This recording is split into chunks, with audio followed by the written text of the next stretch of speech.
Hey everyone, welcome to the Amber May Show. I'm glad you're here with me. I have so much to unpack with you today. If you didn't watch my last video, I want you to make sure you watch my last video, and the link will be in the description. It'll help you get a more complete picture of what I'm going to be sharing with you today. But first, if you're interested in building legacy wealth with tax-free retirement that has death and living benefits, click the link in the description to set up an appointment with me to learn more. Our business owners, we help them save about 40% in benefits, and we can help them tether their top talent. We can help with employee retention and providing what the employers need that addresses the employees' wants. So click the link to learn more about that. If you are about natural health and want to boost your immune system naturally, essential oils are a great way to do that. So check the link below. Okay, like I said, I have so much to share with you today. So let me get into that. And it might be ended up being a part 2. So we'll see how it goes. I'm going to share my screen.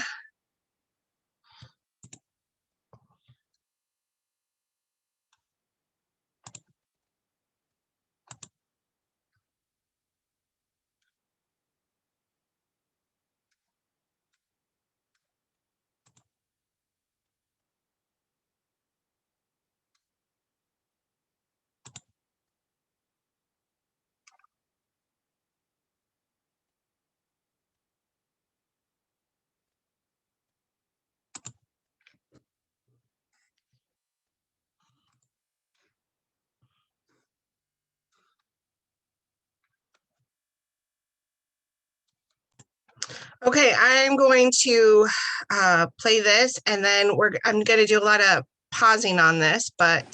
The communists declared that the racial differences among our people constituted the weakest and most vulnerable point in our social fabric. By constantly probing and straining at this one spot, they calculated that eventually the cloth could be torn apart and that Americans could be divided, weakened, and perhaps even set against each other in open combat. We mustn't kid ourselves into thinking that the communists have placed their agitators only into the black communities. They're working both sides of the street. They want hatred, violence, and bloodshed between the races, and they don't care how they get it or whom they use, even children if necessary. Here is a book that I want to pause that right there because this is so important. I hope you're really getting this. Let's see, which video clip do I want to use? Let's use this one. How about, I'm going to say that one actually. Let's see. Here we go. I thought what you said was fascinating because you called it bull when you said people can't, pull themselves up. Do you think that race plays a part in wealth distribution, or either a mindset that you can't Today? or cannot? Yeah. No. You don't? No, I don't. I don't. You and I, we're proof. Why would race have anything to do with it? Put your mind to what you want to do and go for that. It's kind of like religion to me. It's a good excuse for not getting there. The individual who can do something that the world wants done, Washington said, will in the end make his way regardless of race. Washington distilled his philosophy into what became one of the most important speeches of the late 19th century, an address he delivered at the Atlanta Exposition in 1895. His theme was that blacks needed time to develop educationally and economically. Whites, Washington suggested, should help them in every way possible. This would be in the best interest of both races. He also emphasized that blacks needed to recognize that social equality would not come swiftly. It could not be forced through political action alone. The civil rights the Constitution promised would evolve naturally from black achievement. As he put it, no race that has anything to contribute to the markets of the world is long in any degree ostracized. When he ended his speech, the large audience, a mix of blacks and whites, broke out in loud and sustained cheering. W.E.B. Du Bois, a leading black intellectual, captured the sentiment. He wrote in the black newspaper, The New York Age, that Washington's speech might be the basis of a real settlement between whites and blacks in the South. Sadly, it was not to be. In the ensuing years, Southern whites put up more obstacles to black progress, not less. Among others, Du Bois became increasingly impatient. A speech he had celebrated, he now belittled as the Atlanta Compromise. So which opinion was correct? Du Bois' initial praise or his later criticism? Washington himself remained resolute. He was first, last, and always a pragmatist. He believed gradual improvements that blacks would earn through education, entrepreneurship, and personal responsibility were the keys to black empowerment and ending racism. It wasn't fair, but it was reality. Today, in an America that is open to and accepting of all races, Washington's prescription for black success is more relevant than ever. That made him a great leader and a prophet. Well, that's true. And the thing that we have to remember is we are getting played. We are getting played on both sides. If you are a person of African descent, you are getting played. We just saw in the video that they're using your race to be one of the obstacles or one of the things that ushers in communism.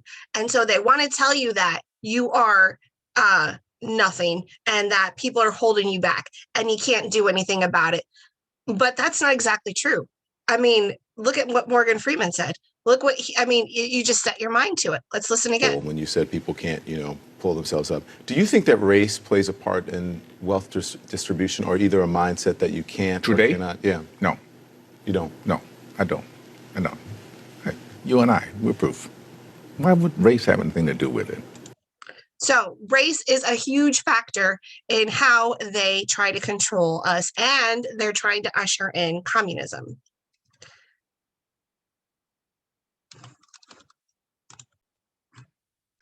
White people have been buying into the lie as well that the racism is so strong that they can't help it. I just don't understand why our elected officials aren't getting called out on their racist talk themselves when people are changing their election laws, when the states are changing their election laws, and they flat out say on TV, people of African descent don't know how to get an ID. They don't know how to go to DMV. They don't know how to run a computer. I'm like, that is the most racist thing I've ever heard, and no one's calling them out on that. But let's continue. Let's continue. I think ought to be in every home library. It's entitled Color, Communism, and Common Sense by Manning Johnson. He joined the party as a young man because he honestly believed that the communists were trying to improve the conditions of his people. He was a dedicated communist, and eventually he rose to one of the highest ranks. But after many years, he discovered that instead they were merely planning to use his people in a bloody revolution to destroy America. And when he woke up to this, he dropped out of the party and devoted the rest of his life trying to alert his fellow citizens of all races to the true nature of the Communist Party as he knew it to be from the inside. Manning Johnson said, "Black rebellion was what Moscow wanted. Bloody racial conflict would split America. During the confusion, demoralization and panic would set in. Then finally the Reds say, workers stop work." Okay, I need to pause this right here. Let's watch this clip from CNN. Okay, look, two people, similar, they look like they're the same race. Okay, shame on this lady right here. If you are of African descent, how can you be spewing this hatred and nonsense? Listen to this. You want to talk to me? Do you want to talk to me? Okay, cool. No, don't take my mic, but we're cool. Okay. What's your name? What's my name? My name is my name. All right, so tell me what you think about what's going on here. What I think about this is all the press and all the extra shit y'all do makes this worse. You think so? Yes. When people want to protest, they shouldn't do it in front of a fucking police courthouse. Shit like that. You get what the fuck I'm saying? I want you to be careful. I really do. What? Of anything that can hit you. Of anything that can hit you. Look at all the stuff. Of this. Of what? Of this. Do it look like I'm scared? No, you don't. Do it look like I'm scared? You don't. Exactly. Y'all need to get up out of here with all that twisting up the media shit. Okay. Real shit. You don't know me, but we're going to get to know each other. That's what we're going to know each other. Yes, huh? We are. Let's see. We are. How you gonna know me? We're gonna talk. I'm gonna share a number with you. All right, let's do it. No, let's do it right here. Let's do it. All right, here's my phone. Let's go ahead and share your number. Talk about something that's real. Tell me what's real. Y'all just gonna edit out the shit. We're live. And then y'all gonna edit out some other shit. Did you just hear that? You all are just gonna edit out the stuff. He is calling them out. This is what the Communist Party wants to do. They want to take down America. They use the TV to do it. And shame on her. Shame on her for propagating this race thing. Shame on her. Anyone who is of African descent and you're propagating this lie, shame on you. It's part of the playbook. And then y'all gonna edit out some other shit. We're live right now. You're not fucking live. I'm live right now. I don't care if you live or not. Okay, but get we away can't from edit here with this. all that This is media live. shit that This y'all is live doing. right now. Look. We're with CNN. Then We're take live. that camera all the way the fuck up there. We are going up there. That's Take it where all we the were way the going when fuck you up stopped there. us. Y'all doing all the extra shit for the backhand shit to make Listen, people look all crazier we're than what the going fuck up they there. are. All right, then you watch us because Take that's y'all where we're ass up going. there. All right, so everybody's got a hot head right now, as you might imagine, because A hothead. It's because you're lying to the American people. You're creating chaos where there's no chaos. This is allowed to set fires and destroy cities. And hothead, oh, excuse me, CNN. I think it speaks to Excuse me, CNN. Let's continue. Seize arms by attacking arsenals. Street fights become frequent. Under the leadership of the Communist Party, the workers organize revolutionary committees to be in command of the uprising. Armed workers seize the principal government offices, invade the residences of the president and his cabinet members, arrest them, declare the old regime abolished, establish their own power. Now, here is a piece of vicious communist propaganda that perhaps some of you have seen. It's called The Crusader. It's written by Robert F. Williams, one of the organizers of the Revolutionary Action Movement. In this issue of The Crusader, the communists call not only for extensive chaos within the cities, but for putting to the torch every village, every forest, every field, and every barn. The plan is for raging fires from one city to the next. The reason? Well, first, there's the value of sheer destruction. Secondly, it would force us to deploy... the sheer destruction. If you go back to the playbook that I talked about last time in my last video, you're going to understand why that is so critical, because you have to completely dismantle an organization or a system or a country to rebuild it. So that was very important what he just said, but you have to go back to my last video to really get a good grip of that. Our defenses and rescue units over the widest possible area. The communists point out that as long as our police and National Guard remain concentrated, they're invincible. But if they can be forced to spread out over the entire city and into the countryside as well, then they can be picked off from ambush one by one. These people, listen to what he's just said. Police and National Guard, they are the people's protection, okay? The people's protection. Now, what's been happening in the media is the narrative: cops hate Black people, so they go out on purpose and try and shoot and kill them. And then what does that do? It puts fear in the police officers not to arrest criminals, to protect you and I, because they're going to be thrown into prison. So let's watch some of this right here. Oops. Say that because Black people in most cases, in many cases, were descendants of slaves, that racism as an institution, that it just, a certain amount of it just exists. 2015? Give me the most blatant racist example you can come up with right now. I think you could probably find evidence that, in general, cops are more willing to shoot if the perpetrator is Black. What's your data than white? What's your basis for saying that? Last year... Well, look, I know a lot of people would say, look what's going on in Chicago. I know what they would say. Yeah. I'm talking about what the facts are. 965 people were shot by cops last year and killed. 4% of them were white cops shooting unarmed Blacks. In Chicago in 2011, 21 people were shot and killed by cops. In 2015, there were 7. In Chicago, which is a third Black, a third white, and a third Hispanic, 70% of the homicides are Black on Black. About 40 per month, almost 500 per year last year in Chicago, and 75% of them are unsolved. Where is the Black Lives Matter on that? The idea that a racist white cop and shooting unarmed Black people is a peril to Black people is BS. It's complete and total BS. And the reason for these so-called activists saying this is the assumption that racism remains a major problem in America. The media, CNN, especially MSNBC, runs down whenever a black cop shoots somebody, and it's some march on Washington. It's ridiculous. Black people, half the homicides in this country are committed by and against black people. Last year there were 14,000 homicides. Not talking about suicides, I'm talking about homicides. Half of them were black, 96% of them black on black of that 7,000. Where's the Black Lives Matter people on that? So there's where you would say that this is purely because of social justice. This is purely because they want ultimately for people to be angry enough to just keep voting Democrat. That's Hello? right. And did you just hear him, what he just said? What did he just say? And what did my video just show you about the communist playbook? People, we got to wake up. We got to be smarter than this. These are the tactics they're using against you and I.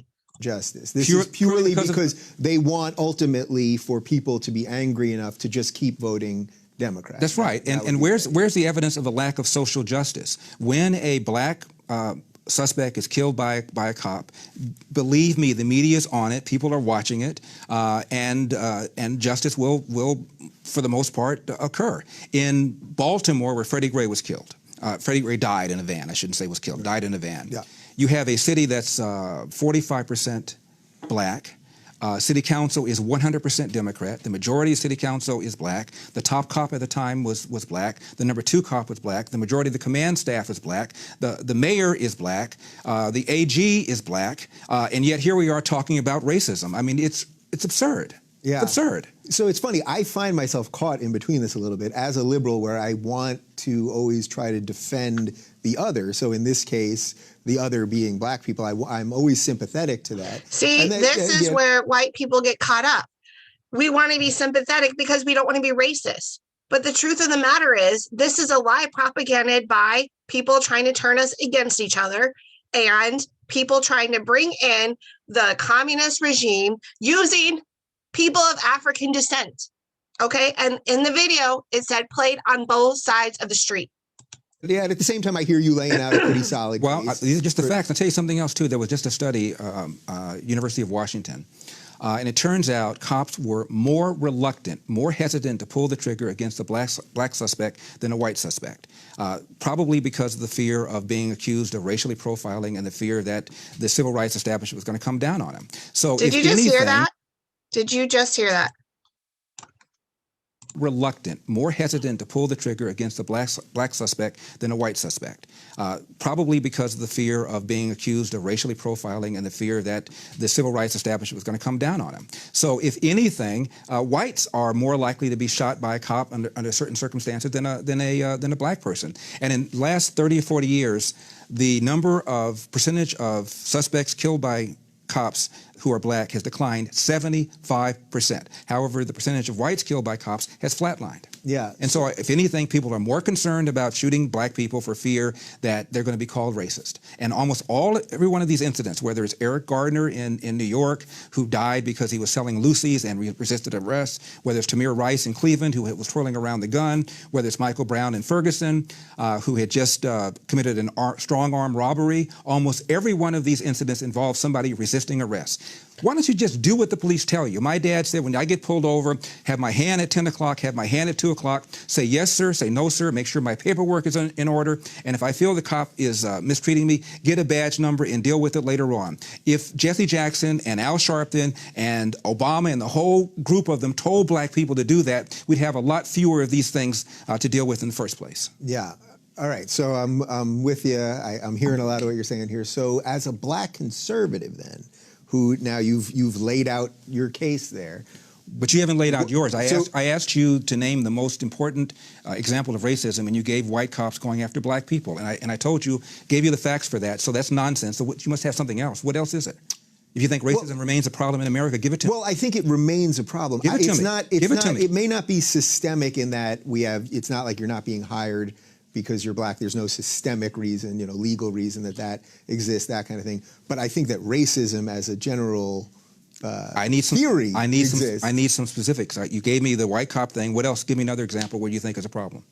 Well, as a black conservative, tell me how do you get people to come around? You're the one who made the assertion that you think racism remains a major problem in America. I asked you to give me an example. You gave me white cops going after blacks. As far as I'm concerned, you didn't hold it up very well. What's the other argument you have? What's the other thing? Well, I don't know that it's systemic in the sort of macro sense. I'm not mad. I just want to know what it is you're talking about. That's exactly what. Believe me, that's 100% why I wanted to have you. Blacks are not getting into school. BS. That we have we have affirmative action. So a black person with an SAT and a GPA of X will get into a school faster and easier than a white person with an SAT or a GPA of X. And if going to school is a route to the middle class, you can make an argument that blacks have an easier route to the middle class. If you're talking about about poverty, the poorer you are, the more accessible loans and grants are for you.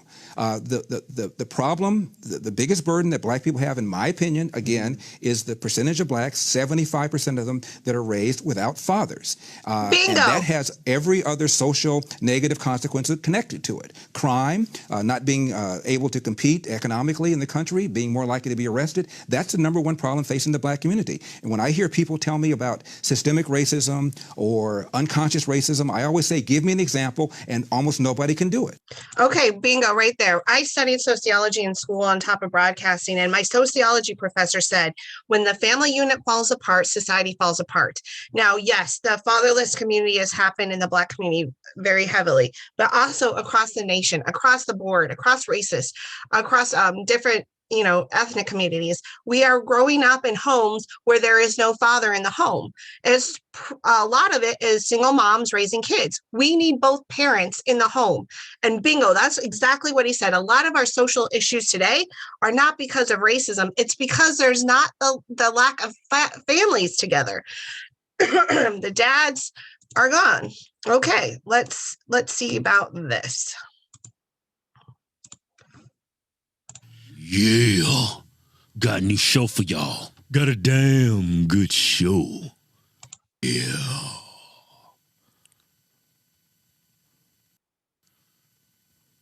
Y'all know what's wrong with this country? Tell them, kid. Tell them what's wrong with this country, man. Thanks for your permission. Y'all know what's wrong with this country? The left is always pushing this perception like this country is just horrible for black people, that this country is systemically racist. Yeah. That's what's wrong with this country. Well, I think it's just black people can't think for themselves. They let white liberals control how they think. Just say Democrats, because there's some stupid black liberals out there too. What? You said white liberals, there's some stupid black liberals out there. Like the white liberals prop up these black liberals because black people give other black people more respect when it comes to politics. Mm-hmm. But the white liberals put these black liberals in front of them.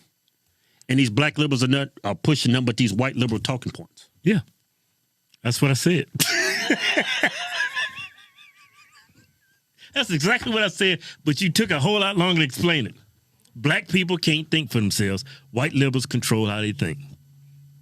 Well, they can think for themselves. They can't. They can't think for themselves. Yeah, they can. We black. You forgot we black? We ain't liberal. We conservative. Totally different branch of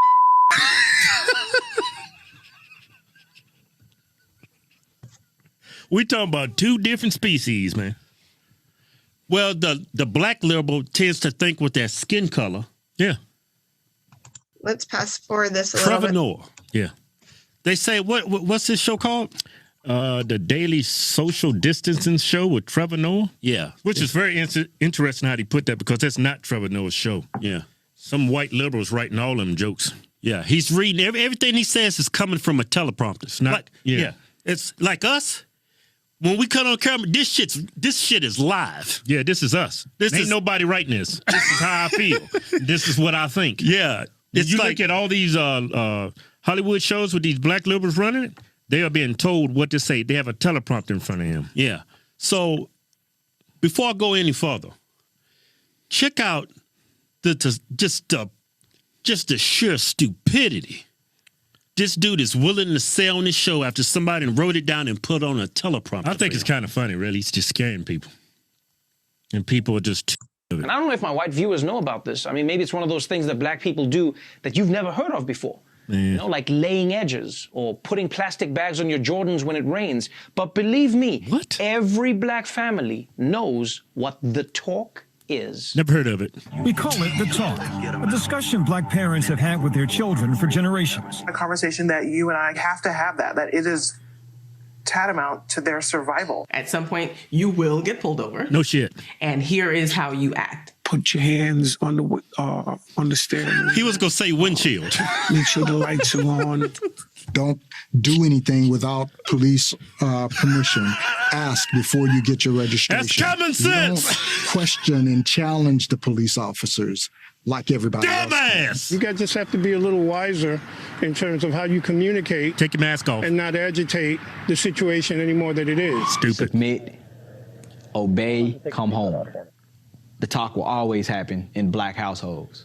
That's right. Police violence is such a threat that somehow the most uncomfortable talk you have to have with your kids is the one where you don't use the word semen. What? So, we know that black people know what's at stake. Okay, and I'm going to fast forward a little bit because of time. In the United States my entire life, I've had hundreds of interactions with police, and each and every one of them was because of what I did. Yeah.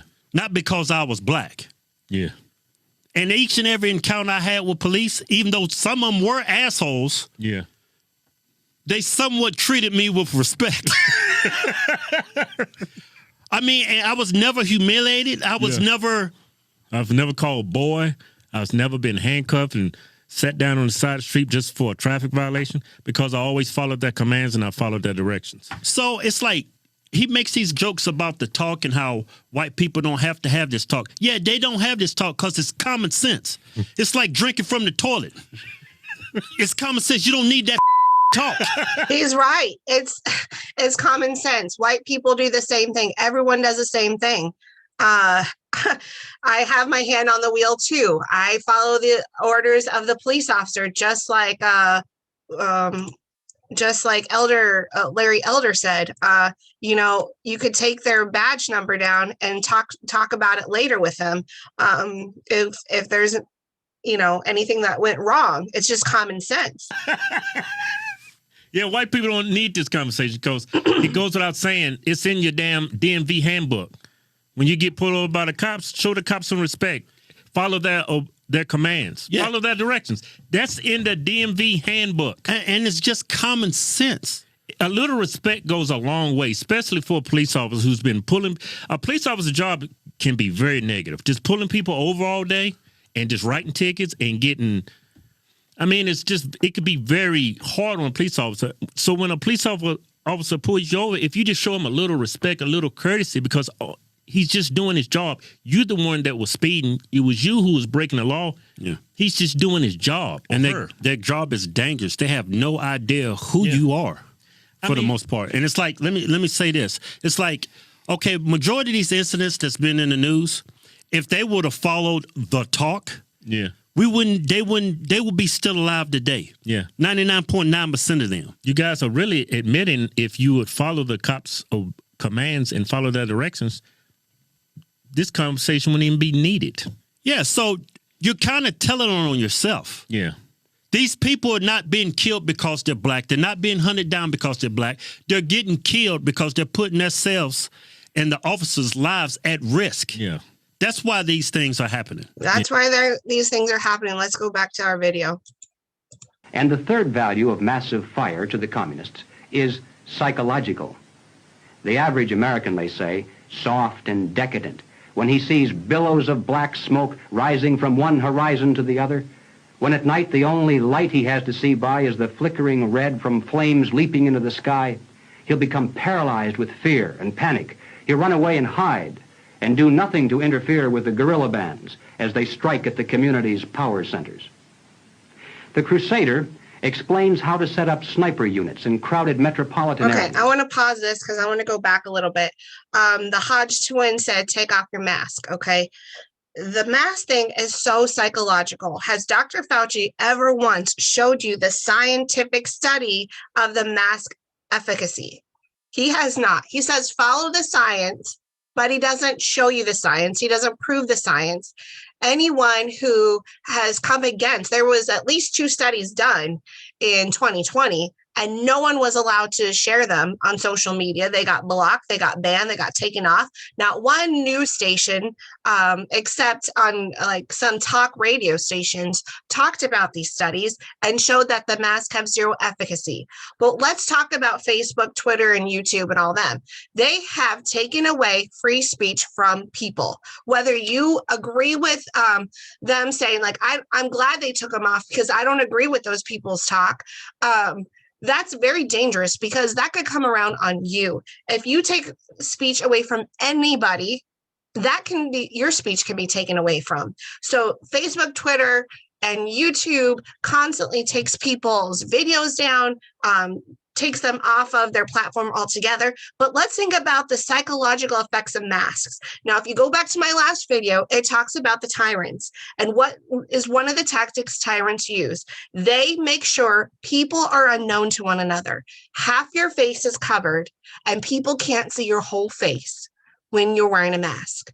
The other thing it does is we're talking about free speech, okay?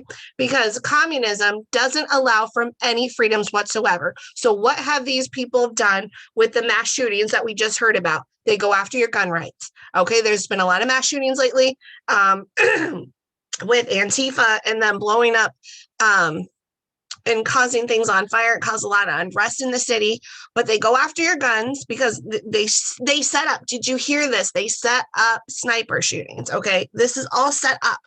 People, wake up. We are getting played.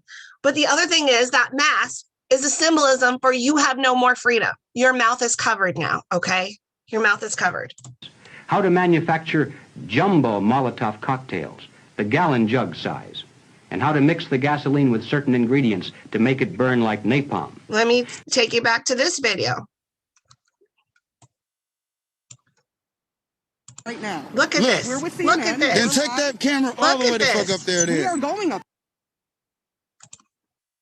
How to pour gasoline into utility manholes in the streets to set fire to the main telephone cables.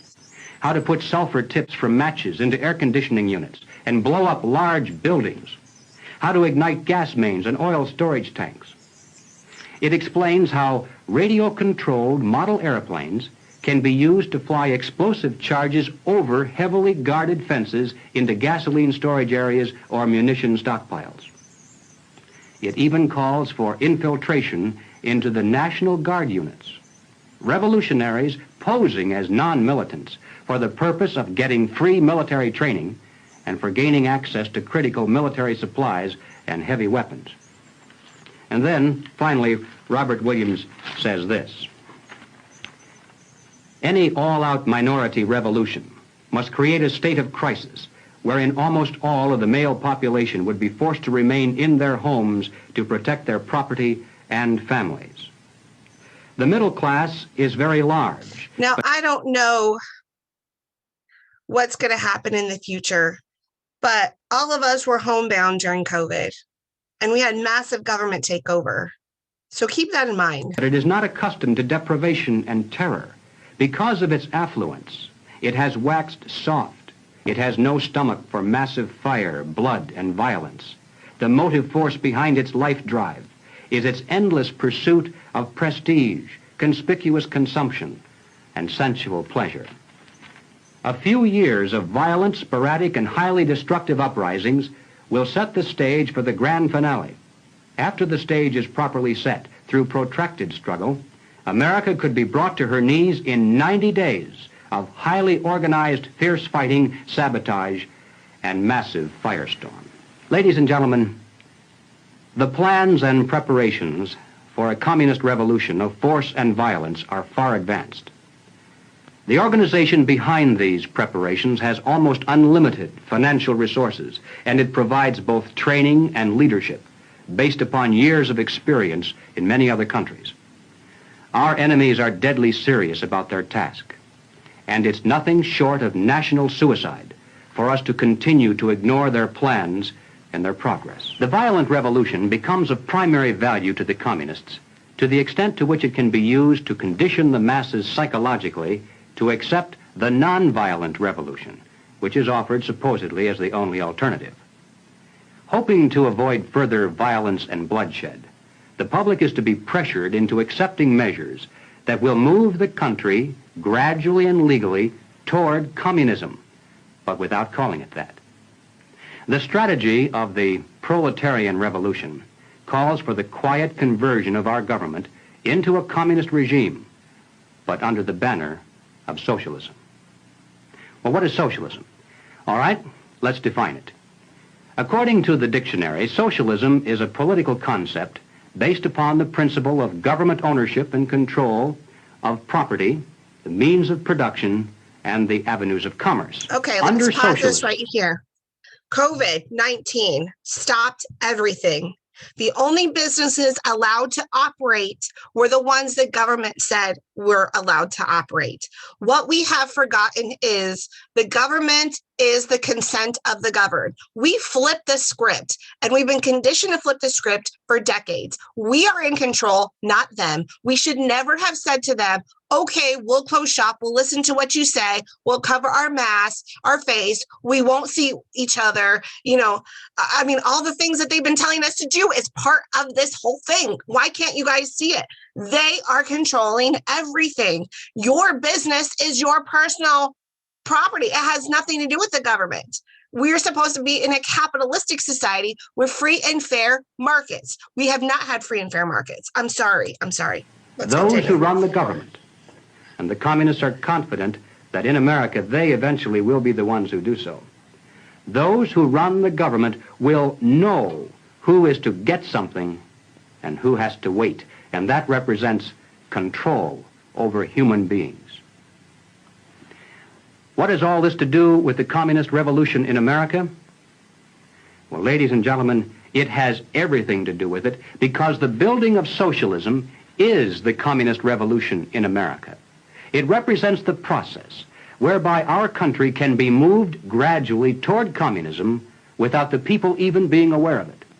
No matter what grievance we may have, real or imagined, no matter what national problems we may face, the communists seize upon these as excuses to build socialism. They have one and only one solution for all problems: more government, and then more and more until it's total government.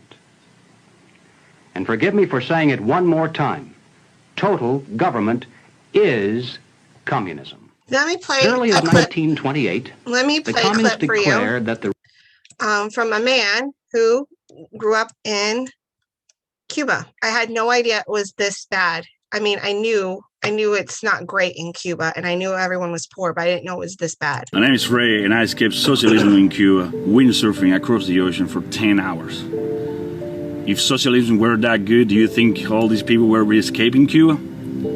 Socialism ruins people's life. I can't believe there's Americans that want that for us here. This is the thing, socialism looks beautiful in a book. And it might taste even good the first year or so when you're implementing it. But then things start rotting. This memory scored my brain. My mom breaking down furniture to make fire. We were destroying our own furniture to boil potatoes. In Cuba, eating a lobster is illegal. You go diving, you grab one lobster, you can get 6 years in jail. But the government gets them by boats, by tons. All the policemen in Cuba will live way better than us. All the government, not even mention that, way better. The elite, they live in a bubble. That's socialism for you. One day I got enough, grabbed my windsurfing equipment, went to a very isolated side of the city with a straight shot to the ocean, away from the bay, and I took off. And I remember reaching the conclusion, and this is a messed up part that if you want socialism, you should wonder about this. You should wonder why I reached the conclusion that dying there would be even better than ever be back. I'd reached the conclusion that I would take the decision to put my head under the water and take 3 deep breaths of water, and I would die drowning with a big smile on my face because I knew I was free. This is the first time in my life I was free. I get picked up at the Coast Guard boat, I get sent back to Cuba, and I get my paperwork from the U.S. Embassy, interest section, and it took me 3 years of processing the case, exchanging mail, going to the capital in Havana and submitting my paperwork. September 2007, I came to U.S. as a political refugee. Keep in mind, this is my first flight ever. I've never been on a plane before, and here I am. By the time the plane is approaching New York City, it is at night already. It's dark. Seeing that, I was amazing, very impressive. So that very first day in 2007, after landing in New York, my friends took me to this restaurant, and you have to keep in mind, beef is also illegal in Cuba, an eatable item illegal. And I'm sitting there, and I'm having in front of me this maybe 1.5 pound cheeseburger with another humongous side of fries on the side, and I can't avoid. It's a mix of feelings because I'm feeling grateful that I'm here, able to eat a piece of meat, and at the same time I feel guilt because people are going to prison for that, and my family can't even eat that. I'm sitting there sending away half of the plate because I can't finish it. And up to this point today, I think I'm gonna kill myself about stuffing food down my throat because I cannot send food back to the trash. I refuse to do that, and that's my fight all the time with my kids today. That's another thing that I'm afraid of and scared of, that they're gonna grow up, yeah, with the stories, but it's not gonna be the same, living it, of how lucky they are of being here, something that's simple as a piece of meat. That in other places, in a socialist place, it will get you to jail. Now we are here, and these liberals are trying to feed us down the throat. And Bernie Sanders, a freaking guy, a guy that's friend with the Castros, and talking beautiful things about the Cuban system. I was there. I sucked it up. Why Bernie Sanders failed to tell you that in Cuba, you can go to prison in Cuba for eating something? How? I don't like hands out. So I always wanted to be a part of the service. And I went to the Army. I enlisted in 2010, and I got the opportunity to serve a year in Afghanistan. I owe my life and my kids' life and the future that they can have to this nation. And that's why I went in service, to feel and be able to tell anybody that can challenge that around me that I earned it. Nobody gave me anything. I earned it. I earned my right to vote, I earned my right to speak, and I earned my right to tell you right now why socialism sucks.